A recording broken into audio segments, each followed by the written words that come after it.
আসসালামু আলাইকুম। সবাই কেমন আছেন? আমি, আমার বোন এবং আমার মেয়ে আমরা রওনা দিয়েছি। আমার বোন একটু অসুস্থ থাকায় আমি যশোর সদর হাসপাতালে নিয়ে এসেছিলাম। তো সেখানে যে এই ফুলগুলো দেখে তো খুবই মন ভরে গেল। ওই ফুলগুলো খুবই সুন্দর। তো আমার বোন, আমি, আমার মেয়ে এই ফুলগুলো প্রথমে দেখলাম। তো তারপরে আমাদের গেট থেকেই বলল যে আজকে ছুটি আছে, আপনারা ডাক্তার দেখাতে পারবেন না, আপনারা ফিরে যান। তো আমি আগে থেকে জানতাম না যে জন্মাষ্টমীর ছুটিটা পড়েছে আজকে।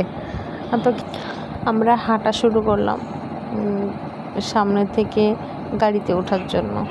ব্রিজের উপর দিয়ে আমরা হাঁটছিলাম। আমার মেয়ে আমার কোলে ছিল, কারণ অনেক ভিড় ছিল। তো পেছন থেকে আমার বোন বলল যে আপু এই দৃশ্যটা অনেক সুন্দর লাগছে, একটু দাঁড়িয়ে দেখি। তারপর আমরা আবার হাঁটা শুরু করলাম। বোনকে বললাম একটু তাড়াতাড়ি চলো। তো ভাবছি আমরা সামনে থেকে গাড়িতে উঠবো। তারপর আমরা আবারও হাঁটা শুরু করলাম।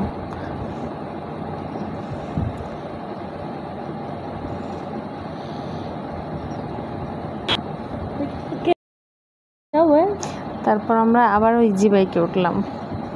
আমার মেয়ের অবস্থা তো আসার সময় ইজি বাইকওয়ালা ভাইকে জিজ্ঞাসা করলাম যে আজকে কি যশোর শহরটাও বন্ধ, দোকানপাট সব বন্ধ? যশোর শহরটা অনেক পরিপাটি হয়ে গেছে। যদিও আমার রেগুলার কোথাও আসা হয় না, খুবই কম আমি বাহিরে আসি। তো আমার বাহিরে আসলে অনেক বেশি কষ্ট হয়। তো এই কালেক্টিভ ভবন, আমার বোন বলছিল আপু অনেক আগে এসেছি, তখন গাছগুলো অনেক ছোট ছিল, এখন গাছগুলো বড় হয়ে গেছে। তো পুলিশ লাইন্স যশোর এই সামনেটা অনেক সুন্দর করেছে। এখন আর ঘিঞ্জি পরিবেশটা নেই, খুবই সুন্দর একটা পরিবেশ। তো এই তো আমি পালবাড়ি নামার পর আমার বাসা পালবাড়ি থেকে একটু ভেতরে হাঁটতে হয়। তো আমার মেয়ে কোনো রকমেই সে হেঁটে যাবে না। তো সবাই ভালো থাকবেন, আল্লাহ হাফেজ।